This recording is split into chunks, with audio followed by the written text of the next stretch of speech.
ساتھیوں، یہ بات آپ سب جانتے ہیں کہ 8 ستمبر 2022 کو برطانیہ کی ملکہ الزبتھ دوم کا انتقال ہو چکا ہے اور تقریباً ساری دنیا اس موت کو قدرتی موت سمجھ رہی ہے۔ لیکن اگر ہم آپ کو کہیں کہ ملکہ برطانیہ کی موت پہلے ہی طے شدہ تھی تو آپ کو کیسا لگے گا؟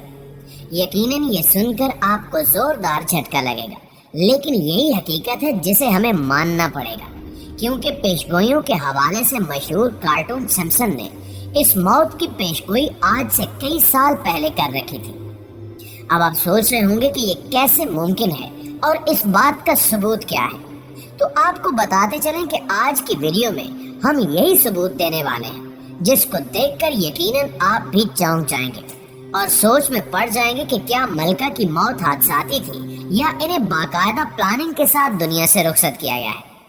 ناظرین گرامی، ملکہ برطانیہ الزبتھ دوم دنیا کی سب سے طاقتور اور عمر رسیدہ ملکہ تھی، جنہوں نے نہ صرف برطانیہ بلکہ دیگر 14 ملکوں پر بھی 70 سال حکمرانی کی۔ لیکن پوری دنیا اس وقت صدمے میں چلی گئی جب اچانک شاہی خاندان نے ان کی موت کی خبر سنائی۔ اس خبر کا غم دنیا میں ابھی باقی ہی تھا کہ کچھ ایسی تصاویر اور ویڈیوز سامنے آئی جن کے وجود نے پوری دنیا کے ہوش اڑا کر رکھ دیے، کیونکہ یہ کوئی عام تصاویر یا ویڈیوز نہیں تھی، بلکہ مشہور زمانہ کارٹون سمپسن کا ایک کلپ اور کچھ تصاویر تھی جن میں ملکہ برطانیہ کی وفات کی تاریخ آج سے کئی سال پہلے ہی بتا دی گئی تھی۔ اس کلپ میں آپ دیکھ سکتے ہیں کہ سمپسن فیملی کار میں سفر کر رہی ہے اور تیز رفتاری کی وجہ سے یہ گاڑی گھر کا گیٹ توڑ کر اندر داخل ہو جاتی ہے اور سامنے موجود ایک شاہی سواری کو ٹکر مارتی ہے، جس سے وہ سواری وہیں گر جاتی ہے اور پھر دکھایا جاتا ہے کہ اس سواری سے ملکہ برطانیہ نکلتی ہیں۔ لیکن ذرا غور کیجیے، جب وہ باہر آتی ہیں تو ان کے پیچھے سواری پر 8/9/2022 یعنی 8 ستمبر 2022 لکھا ہوتا ہے۔ جی ہاں، یہ وہی دن ہے جس دن ملکہ برطانیہ کی موت ہوئی۔ اس کے بعد دکھایا جاتا ہے کہ ملکہ برطانیہ کے گارڈ سمپسن کو مارتے ہیں اور حیران کن طور پر ان سپاہیوں نے بھی بالکل وہی وردی پہن رکھی ہے جو موجودہ شاہی خاندان کے سپاہیوں کی ہے، جو بذات خود ایک حیران کن پیشگوئی ہے۔ اس کلپ کے آخر پر دکھایا جاتا ہے کہ ملکہ ایک بیڈ پر لیٹی ہوئی ہیں اور ایسے لگ رہا ہے جیسے یہ ملکہ کا آخری وقت ہے۔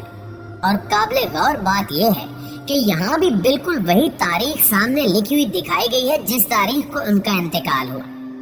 اس کے علاوہ ایک اور کلپ بھی وائرل ہو رہا ہے جس میں دکھایا جاتا ہے کہ ملکہ الزبتھ کے ساتھ ایک عورت بیٹھی ہے جس نے مخصوص قسم کے کپڑے پہن رکھے ہیں۔ لیکن آپ کو یہ جان کر حیرت ہوگی کہ ایسا ہی منظر حقیقت میں بھی ریکارڈ ہو چکا ہے، جس میں کوئن کے ساتھ بیٹھی عورت نے بالکل وہی لباس پہنا ہے جو کلپ میں دکھایا گیا تھا، یہاں تک کہ گلے میں موجود ہار اور آنکھوں پر لگی اینک بھی وہی ہے جو کئی سال پہلے سمپسن میں دکھائی گئی تھی۔ ناظرین گرامی، یقیناً یہ حادثاتی واقعات نہیں ہو سکتے، بلکہ ضرور ان کی پلاننگ پہلے سے ہی کی گئی ہوگی۔ اور اب سوال یہ بھی پیدا ہوتا ہے کہ کیا ملکہ کی موت حادثاتی تھی یا پھر انہیں خود موت کی جانب بھیجا گیا؟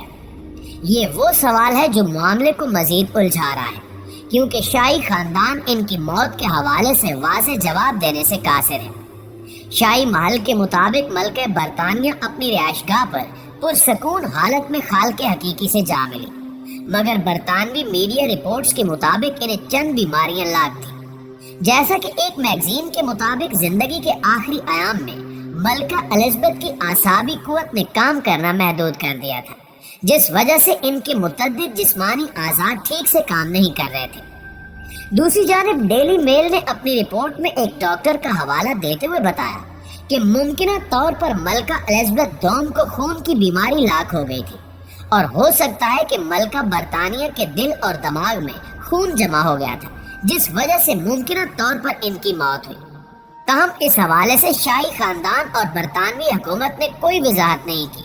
یہی وجہ ہے کہ یہ معاملہ مزید الجھتا جا رہا ہے۔ ناظرین گرامی، یاد ہے کہ اس کارٹون کا تخلیق کار میتھ گروننگ ہے، جو ایک ملحد ہے۔ اس بات کو آپ اس طرح سمجھ لیں کہ اس دنیا میں خدا کے حوالے سے یقین رکھنے والے آپ کو مختلف قسم کے لوگ ملیں گے،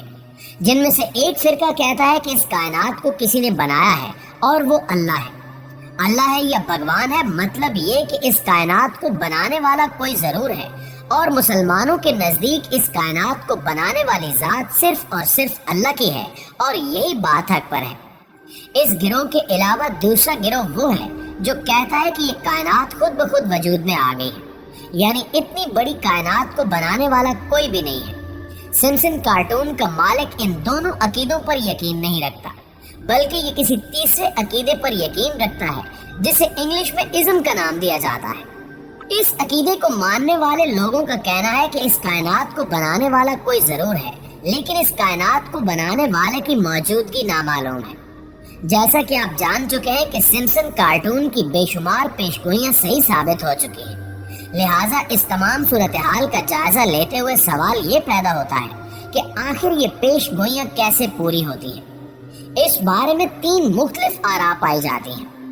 جیسا کچھ لوگ کہتے ہیں کہ یہ شیطانی یا دجالی کارٹون ہے اور اس کارٹون سیریز کے مالک میتھ گروننگ کو شیطان کی طرف سے وہم ہوتا ہے کہ فلاں کام مستقبل میں ہوگا۔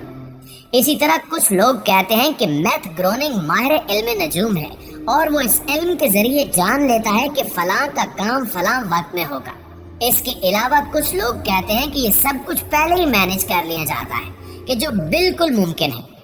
جیسا کہ ہم سب جانتے ہیں کہ یہودیوں کے پاس چاہے دنیا کا ایک چھوٹا سا ملک ہے، لیکن ان کے پاس دنیا کی سپر پاور ٹیکنالوجی ہے جس کے ذریعے یہ پوری دنیا میں اپنا شیطانی کھیل کھیلتے رہتے ہیں۔ الومیناتی جیسی یہودیوں کی کئی تنظیمیں ہیں جو مذہب کے حوالے سے وہی عقیدہ رکھتی ہیں جس عقیدے کی پیروی میتھ گروننگ کرتا ہے۔ اس کارٹون سیریز کو یہودی چلاتے ہیں اور ان کا طریقہ واردات یہ ہوتا ہے کہ جس شخص سے انہوں نے کام لینا ہوتا ہے اس کے ساتھ پہلے یہ ڈیل کرتے ہیں، اور اگر وہ ڈیل پر راضی ہو جاتا ہے تو پھر یہ لوگ اس معاملے یا واقعے کو میڈیا اور کارٹون کے ذریعے پریڈکشن کر دیتے ہیں تاکہ پوری دنیا کو یہ یقین دلا سکے کہ ہم اچھی طرح جانتے ہیں کہ مستقبل میں کیا ہونے والا ہے۔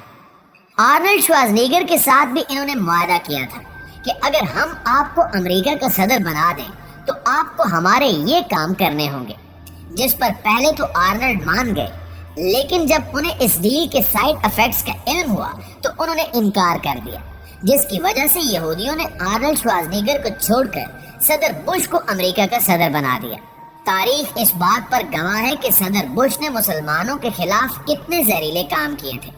جیسا کہ گریٹر اسرائیل کے لیے جتنا کام بش نے کیا اس طرح کسی اور نے نہیں کیا۔ اسی طرح جو بائیڈن سے بھی ڈیل کی گئی تھی کہ آپ نے اسرائیل کے لیے یہ کام کرنے ہیں، اس لیے کارٹون کے ذریعے اس کی پریڈکشن بھی کی گئی۔ آپ اچھی طرح جو بائیڈن کے متعلق پڑھیں کہ جب سے وہ امریکہ کا صدر بنا ہے وہ اسرائیل کے لیے کیا کچھ کر رہا ہے، یہاں تک کہ جتنا کام وہ اسرائیل کے لیے کر رہا ہے شاید اتنا کام خود امریکہ کے لیے بھی نہیں کر رہا۔ اسی طرح گریٹر اسرائیل کے لیے یہ بھی ضروری تھا کہ عرب ممالک میں بغاوت شروع کی جائے، جس کے لیے انہوں نے شام کا انتخاب کیا۔ آج شام کے باشندے یہ بات تسلیم کرتے ہیں کہ یہ بغاوت کسی بہت بڑے منصوبے کے ساتھ کی گئی ہے۔ انہوں نے پاکستان کے متعلق بھی یہ پیشگوئی کی تھی کہ پاکستان کے ٹکڑے ہو جائیں گے،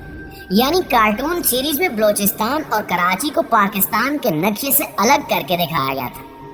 یہ بات بھی آپ اچھی طرح جانتے ہیں کہ سن 2014 اور 15 میں کراچی میں دہشت گردوں نے کیسی تباہی مچائی تھی۔ یہ تو اللہ پاک کا کرم اور پاک آرمی کی بلند ہمت ہے کہ پاکستان دہشت گردی جیسی لعنت سے پاک ہو گیا، ورنہ شاید یہ پیشگوئی بھی پوری ہو جاتی۔ پیارے دوستو، ان تمام باتوں کے بعد اس بات میں کوئی شک نہیں رہ جاتا کہ یہ کارٹون یقیناً دجالی کارٹون ہے جس کی سربراہی یہودی تنظیم الومیناتی کر رہی ہے اور دنیا کو اپنے نظام کے نیچے چلانے کے لیے سرگرم ہے۔ آخر میں دعا ہے کہ اللہ تعالی ہر مسلمان کو ان دجالی فتنوں سے اپنی حفظ و امان میں رکھے، آمین ثم آمین۔